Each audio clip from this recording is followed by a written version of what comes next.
네, 반갑습니다. 자, 오늘은 골든스테이트 워리어스 이야기를 한번 해볼까 합니다. 워리어스의 시즌이 막을 내렸습니다. 결국 플레이오프 진출에 실패했고요. 9위와 10위가 맞붙는 플레인 토너먼트에서 세크라멘토 킹스를 상대로 대패로 물러났습니다.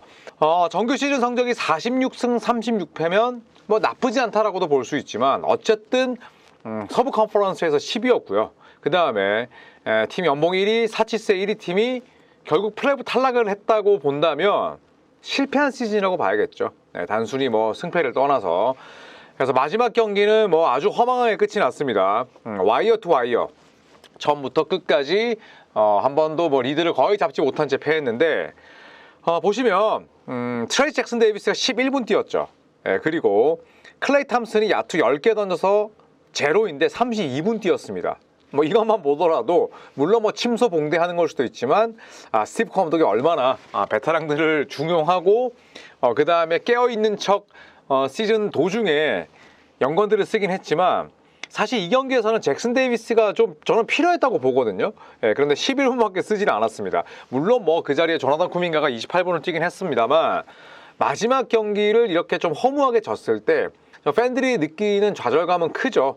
왜냐하면 플레인 토너먼트가 단판 승부고 그래도 좀 비빌 수 있는 무언가가 필요했는데 아주 허무하게 졌습니다. 스테픈 커리도 야투를 16개 시도해서 8개 확률은 좋았지만 결국 턴오버 6개가 발목을 잡았고요. 이렇게 골든스테이트의 시즌이 끝이 나고 말았습니다. 자, 2023-24 시즌 골든스테이트 워리어스의 시즌을 한번 돌이켜보면 전체적으로 뭐 3점의 팀이었습니다. 3점 시도 개수가 전체 4위, 3점 성공률 7위, 뭐 스테프 커리, 클레이 탐슨, 뭐 이런 스플래시 브라더스가 있는 한 3점에 대한 지표는 웬만하면 다 상위권을 지키고 있겠죠. 하지만 자유투를 많이 얻어내는 팀은 아니었습니다. 필연적으로 퍼리미터 공격을 하다 보니까 자유투 시도 개수는 전체 27위에 불과했고요. 그리고 리바운드는 아주 훌륭한 팀이었어요. 팀 내에서 뭐 확실한 장신 선수가 없음에도 불구하고 또 쿠민가처럼 신체 조건 대비 운동 능력 대비 최악의 리바운더가 있음에도 불구하고 리바운드 자체는 득실 차이가 플러스 3.8개 전체 2위였습니다. 어시스트 개수 4위. 하지만 그 뒤쪽은 전부 다 빨간색이죠. 스틸 23위, 블락 23위, 턴오버 23위, 파울 22위. 결국 늙었고 손이 느려지고 발이 느려지다 보니까 허슬 지수, 허슬 스탯 안 나오고 그 다음에 발이 아닌 손으로 파울하니까 반칙 개수 많아지고 그 다음에 활동량이 줄어들고 안일한 농구를 하고 감독의 로테이션이 정형화되다 보니까 턴오버 23위. 최근 들어서 계속 반복되고 있는 워리어스의 문제가 뭡니까? 반칙과 파울이잖아요. 올 시즌에도 이 두 가지 항목이 워리어스를 괴롭혔습니다. 자, 스테픈 커리가 74경기 상당히 건강을 잘 유지했고요. 클레이 탐슨 5게임만 빠졌습니다. 드레이먼드 그린은 각종 뭐 미친 짓을 포함해서 27게임이나 결정을 했기 때문에 돈값을 해냈냐라고 묻는다면 아니라고 볼 수가 있죠. 다쳤으면 몰라. 그런데 뭐 본인의 감정을 추스르지 못하면서 무기한 출장 정지를 받기도 했었는데 어쨌든 올 시즌 워리어스 실패에 또 굉장히 큰 부분을 차지했습니다. 앤드루 위긴스 마찬가지예요. 물론 몸값은 쌉니다. 팀 친화적인 계약이고 71게임에 출전을 했으니 또 보이지 않는 수비력까지 돋보였습니다만 시즌 초반에 위긴스의 컨디션이 올라오지 못했던 부분이 너무 컸어요. LA 레이커스와의 플레이오프 맞대결에서 갈비뼈 부러지고 나서 다치고 나서 사실 컨디셔닝을 끌어올리기는 어려웠지만 프로잖아요. 그렇다면 당연히 다음 시즌을 위한 만반의 준비를 했었어야 되는데 이 부분이 안 된 점. 자, 크리스 폴은 뭐 손이 부러지는 와중에도 본인이 어느 정도 희생하면서 벤치를 지켰고 뭐 브랜든 포젬스키, 쿠민가, 무디, 트레이스 잭슨 데이비스 성장을 하긴 했습니다만 전체적으로 놓고 봤을 때 스테픈 커리, 클레이 탐슨, 드레이먼드 그린이 노쇠한 한 해였다라고 볼 수가 있겠습니다. 자, 커탐그가 늙었습니다. 그럴 만도 한 게 이제 뭐 3명 모두 다 30대 중반을 넘었고 30대 중반을 넘게 되면 특히나 수비할 때 발이 아닌 손으로 하게 되고 오프 더 볼, 공이 없는 움직임 자체가 무뎌지게 되고요. 클레이 탐슨처럼 과거에는 간결하게 농구했다면 드리블 치면서 특별한 스킬셋 없는데 고집스러운 슛 셀렉션을 가져가게 되고 그러면서 팀 오펜스의 유기성이 완전히 망가지는 거죠. 자, 이 커탐그는 10년 동안 4번의 우승을 합작했습니다. 하지만 세월 앞에는 장사 없었죠. 개인 지표가 뭐 눈에 띄게 떨어졌습니다. 스테픈 커리도 물론 여전히 탑 10 안에 드는 그런 득점력을 선보였지만 야투 성공률도 많이 떨어졌고 어시스트 개수도 물론 올 시즌에는 뭐 메인 볼핸들러가 아니었다 치더라도 전반기에는 어시스트가 3개 정도에 불과했습니다. 그래서 개인 지표가 눈에 띄게 떨어졌고 활동량의 한계가 명확했어요. 이 활동량의 한계라는 건 결국 코트를 왕복하는 거리, 뭐 속도, 그 다음에 이런 것들이 또 1차 스탯, 2차 스탯으로 발현되는데 극복하지 못했어요. 결국에는 세크라멘토에게 플레인 토너먼트에서 패했습니다. 그리고 세크라멘토에서 가장 워리어스를 괴롭힌 2명은 도만타스 사보니스와 디에런 팍스가 아니었습니다. 누구였나요? 키건 머레이와 키언 앨리스였어요. 이 2명의 공통점, 빠르고 날래고 젊다는 거죠. 이 2명에게 당했던 건 골든스테이트에겐 굉장히 좀 상징적인 장면이었어요. 부정적인 의미로. 그래서 쓸쓸하게, 씁쓸하게 오프시즌을 맞이하게 됐습니다. 자, 부진과 악재의 연속이었습니다. 앤드루 위긴스, 클라이 탐슨, 드레이먼드 그린 여러 명이 있는데 시즌 초반부터 삐걱거렸어요. 사실 시즌 극초반은 골든스테이트가 괜찮았습니다. 원정 트립에서도 아주 훌륭한 성과를 내고 홈으로 돌아왔는데 홈으로 돌아오면서 그 이후에 홈 연전을 계속 패했습니다. 그러면서 시즌 초반부터 삐걱거렸고 영웅에서 역적으로 전락한 인물이 너무 많았어요. 자, 클레이 탐슨 초반부터 야투 남발했습니다. 야투를 남발하고 슛이 안 들어가면 클레이 탐슨은 팀에 공헌할 수 있는 바가 많지 않아요. 과거에 하체를 2번 다치기 전에는 훌륭한 수비력을 가지고 있었죠. 정말 기민한 사이드 스텝, 굉장히 훌륭한 손질, 올 수비팀에도 뽑혔을 만큼 빼어난 방패를 가지고 있었지만 지금은 더 이상 아니라는 거. 그래서 야투를 남발하는 클레이 탐슨은 팀에 오히려 많이 해가 됐죠. 앤드루 위긴스는 애초에 몸을 만들지 않고 시즌에 돌입했습니다. 초반에 앤드루 위긴스는 약간 어떤 느낌이냐면 그냥 일반인이 뛰는 느낌이야. 설렁설렁 하면서 그냥 기회 오면 슛 던지고 팅팅팅 수비할 때 그냥 어느 정도 막아주는 선, 열정 없는 선수처럼 보였는데 이 2명의 부진이 컸고요. 엎친 데 덮친 격으로 드레이먼드 그린마저 각종 악행을 벌이면서 분위기를 깼습니다.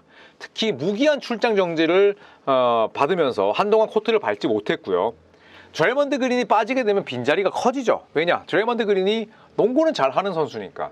그러면 드레이먼드 그린이 빠지는 그 빈자리를 메우기 위한 기존 선수들의 노력도 있어야 되겠지만 그만큼 코트 안팎에서 기자들 만나고 팬들 만나고 쓸데없는 에너지를 낭비하게 됩니다. 그래서 드레이먼드 그린의 시즌 초반에 저런 행동들이 워리어스의 리듬에 엄청난 악영향을 줬습니다.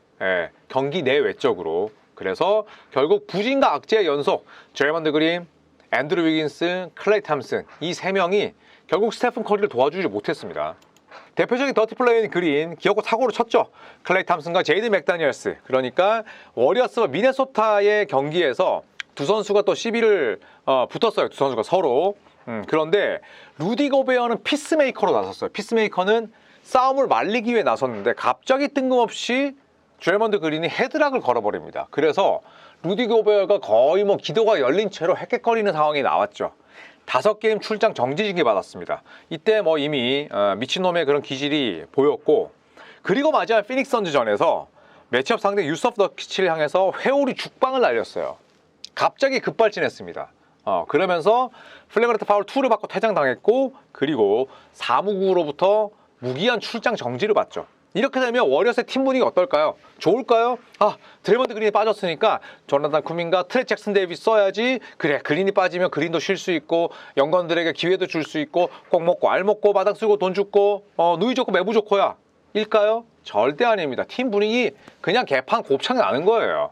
그러다 보니까 결국에는 아까도 말씀드렸지만 기존 선수들에 대한 과부하, 그리고 팀 분위기의 와해, 조던 풀 때리면서 지난 시즌 워리어스 완전 초반부터 개판이었죠. 이번 시즌 상대 선수 패면서 또 개판.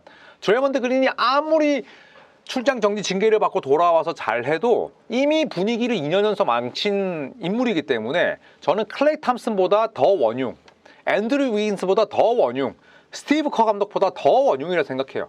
가장 최악으로 워리어스를 좀먹은 인물은 바로 드레이먼드 그린입니다. 그래서 이후에도 중요한 경기에서 퇴장 조치받고 스테픈 커리가 그 경기에서 약간 눈물을 훔치는 장면도 나왔죠. 물론 그 경기에서 워리어스가 이기긴 했지만 드레이먼드 그린이 시즌 초반부터 말까지 계속해서 팀 분위기를 해치는 그런 행동을 했습니다. 워리어스의 시즌이 순탄할 리가 없었죠. 자, 그리고 스티브 커 감독의 미련한 아집을 빼놓을 수가 없습니다. 커튼과 함께 골든스테이트 왕조를 이끌었던 거 부인할 수 없습니다. NBA를 대표하는 명장님도 부인할 수 없어요. 선수로서 우승반지 5개, 감독으로서 우승반지 4개, 총 9개 우승반지를 가지고 있는데 어떻게 스티브 커 감독의 능력을, 역량을 의심하겠습니까? 하지만 올 시즌만 놓고 보면 저는 졸장이었다고 생각을 합니다. 일단 선수 기용이 고집스러웠어요. 올 시즌에는 뭐 연관들을 쓰긴 했지만 리그에서 가장 유망주를 키우지 못하는 감독이 누굴까요? 라고 묻는다면 저는 스티브 커 감독을 생각을 해요. 그래서 굉장히 고집스러운 로테이션을 조나단 쿠민가가 출전 시간에 대한 불만을 내비치기 전까지 계속 유지했었고요. 그리고 챌린지 성공률이 30개 팀 감독 가운데 유일하게 30%대로 마무리했습니다. 물론 스티브 커 감독만의 잘못은 아니죠. 옆에 있는 뭐 케니 키슨 코치 전부 다 잘못은 있죠. 뭐 뒤에 비디오 분석팀. 하지만 이 챌린지를 신청하고 그다음에 챌린지를 결정하는 건 감독의 몫이 가장 큽니다. 그런데 틀릴 수 있죠. 하지만 정말 말도 안 되는 타이밍에 스티브 커 감독이 챌린지를 쓰는 걸 보고 일부러 저러나? 아니면은 그냥 스티브 커 감독은 올 시즌을 아예 놔버렸나? 저는 그런 생각이 너무 들더라고요. 이거는 결국 아집과 오판의 연속이었다라고 볼 수밖에 없는 겁니다.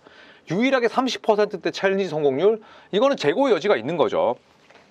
자, 그리고 아까 제가 드렸던 말씀을 좀 이어서 가자면 한때 연건들을 적극 활용했죠.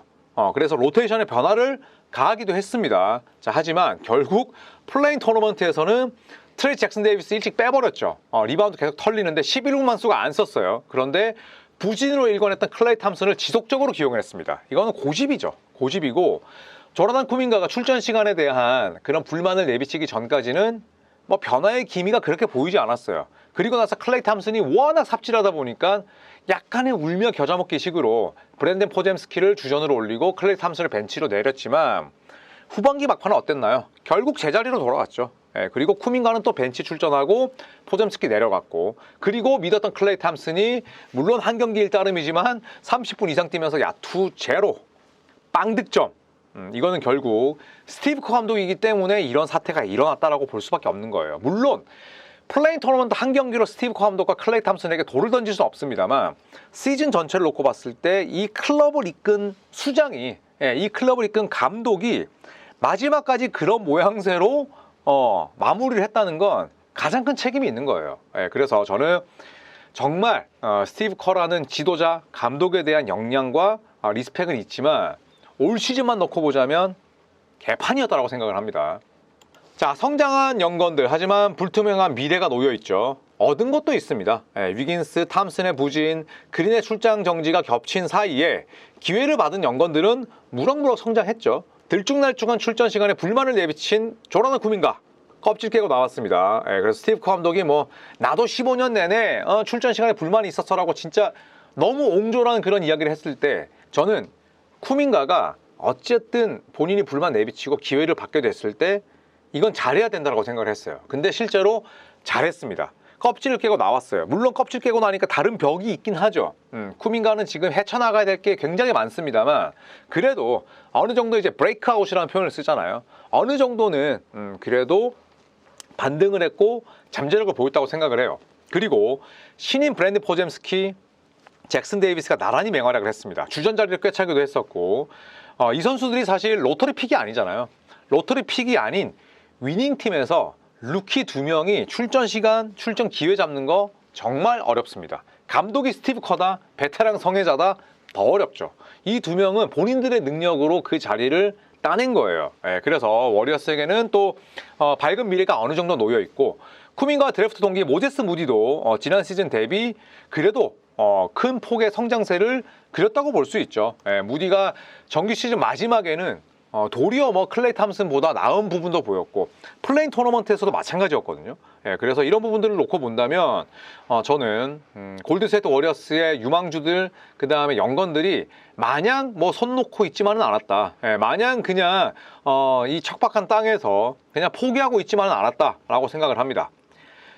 자, 하지만 사치자 라인 아래로 내려가겠다는 구단의 의지와 별개로 골든스테이트는 현재 리빌딩이 불가능합니다. 팀 샐러리 사정도 그렇고 이제 스테픈 커리가 뭐 2년, 3년, 뭐 길어봤자 4년 남아있을 텐데 리빌딩 할 수 있나요? 절대 못하죠. 지금 리빌딩 한다 그러면 당연히 뭐 스테픈 커리도 언해피, 그 다음에 골든스테이트 워리어스의 팬들도 싫어할 수밖에 없습니다. 스테픈 커리가 분명히 뛰어난 선수는 맞지만 커리를 1옵션으로 쓰기에는 이제 커리도 나이가 많아요. 그런데 외부에서 FA 영입을 할 수 있냐? 그렇지 않거든요. 그렇기 때문에 골든스테이트의 미래는 여전히 불투명한 겁니다. 여기에 원클럽맨이고 워리어스 팬들로부터 많은 사랑을 받지만 클레이 탐슨, 계륵으로 전락했습니다. 탐슨의 연장 계약 이슈까지 겹쳤어요. 클레이 탐슨은 이번 시즌 전에 워리어스로부터 2년 48밀의 연장 계약 제의를 받았지만 거절했습니다. 이거 워리어스 입장에서 다행일 수도 있어요. 그런데 2년 48밀이면 어떻습니까? 스테픈 커리의 계약 기간, 스티브 커도 계약 기간과 똑같아요. 그리고 연간 24밀이면 저는 지금 이 금액을 줘서 탐슨을 잡으면 안 된다고 생각을 합니다. 더 금액은 다운돼야 돼요. 그런데 어쨌든 2년 48밀의 금액을 거절한 클레이 탐슨이기 때문에 이 연장 계약 이슈가 더욱더 지금 머리를 아프게 만드는 거죠.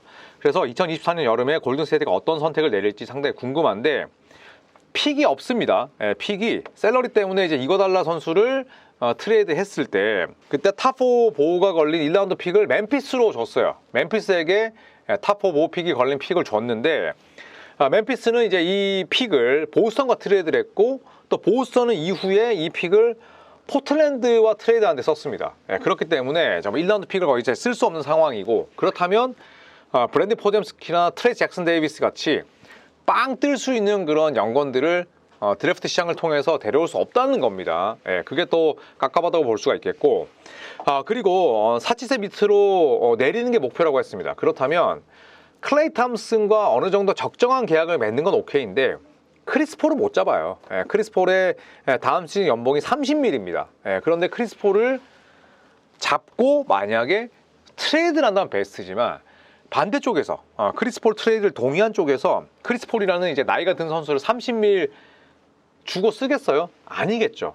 그렇다면 결국에는 크리스 폴과는 이별하는 게 뭐 정배당이고 클레이 탐슨과는 적절한 계약을 맺는 게 관건이지만 클레이 탐슨이 분명히 더 돈 욕심이 있을 겁니다. 자, 그렇다고 해서 뭐 클레이 탐슨, 크리스 폴 포기하고 다음 시즌 때 케빈 루니 GP2랑 빠이빠이 한다고 해서 골든스테이트 워리어스가 이 선수들을 잡지 않은 금액으로 다른 선수를 영입할 수 있느냐? 그건 아니거든요. 왜냐하면 셀러리 캡까지만 여윳돈을 쓸 수 있는데 그 이후에는 뭐 버드 계약 그 다음에 또 익셉션 등으로 넘어가거든요. 그렇기 때문에 골든스테이트 워리어스가 사실은 뭐 여러 명의 선수들과 계약을 하지 않고 포기한다고 하더라도 룸이 없습니다. 이게 깝깝한 거죠. 그래서 전력 상승의 여지가 많지 않다는 것, 이게 골든스테이트 워리어스와 마이크 더니비 주니어 신인 담장의 머리를 아프게 만드는 거죠. 자, 그래서 뭐 어차피 클레이 탐슨과 CP3를 보낸다고 해도 셀러리 캡을 통해서 외부 자원을 영입하는 건 불가능합니다. 그래서 가장 좋은 그림은 사실 크리스 폴을 통해서 뭐 트레이드를 하는 게 가능할 수 있다면 베스트지만 그럴 가능성은 거의 없다고 봐야 되고 클레이 탐슨과 적절한 금액의 계약을 맺는 것 아니라면 미련 없이 보내야죠. 미련 없이 보낸다기보다는 클레이 탐슨이 뭐 걸어 나가는 그림, 우리는 이 정도를 제안했는데 제가 생각하는 클레이 탐슨에 대한 적정가는 이제 2년으로 끊어야 되고 저는 뭐 한 2년에 뭐 한 32밀 정도면 오케이라고 보거든요. 그런데 분명히 뭐 올랜도 매직 같은 팀들이 더 지른다. 그러면 클레이 탐슨은 또 생각이 바뀔 수도 있겠죠. 그랬을 때 결국 클레이 탐슨과 CP3가 나간다고 하더라도 골든스테이트 워리어스는 외부 자원을 영입할 수 없다는 것, 그 다음에 픽도 없다는 것, 이 부분이 워리어스의 다음 시즌을 또 더욱더 어둡게 만드는 요소라고 생각을 합니다. 자, 그래서 여러모로 쉽지 않은 골든스테이트 워리어스의 미래가 놓여 있습니다. 그렇다고 해서 스테픈 커리 빼고 뭐 파이어 세일을 들어갈 수도 없는 노릇이고 진퇴양난이라 할 수가 있는데 지난 시즌을 앞두고 반 마이어스 단장이 사임했고 시즌 도중에는 코치가 또 사망을 했고 그리고 위긴스의 부진, 탐슨의 난사, 드레먼드 그린의 기행 등이 겹치면서 아주 쓸쓸하게 한 시즌을 마무리하게 됐습니다. 이게 한 시즌의 마무리일지 아니면 한 시대의 정말 종식을 논하는 그런 분기점이 될지는 또 지켜봐야겠습니다. 자, 워리어스의 2024년 오프시즌은 지금부터 시작됐습니다. 과연 어떤 묘안을 통해서 다시 한번 우승에 꿈꾸는 그런 전력을 만들어 놓을지, 아니면 커리와 탐슨, 그린의 퇴장까지 어느 정도의 적당한 전력을 유지하면서 또 이들의 시대를 끝낼지, 이번 2024년 여름이 아주 중요한 분기점이 될 것 같습니다. 자, 여러분 주말 잘 보내시고요. 이제 플레이오프 1라운드 시작됐습니다. 저희 조코피TV와 함께 봄농구 재밌게 즐겨주시고요. 저는 다음 주에도 열심히 달리겠습니다. 고맙습니다.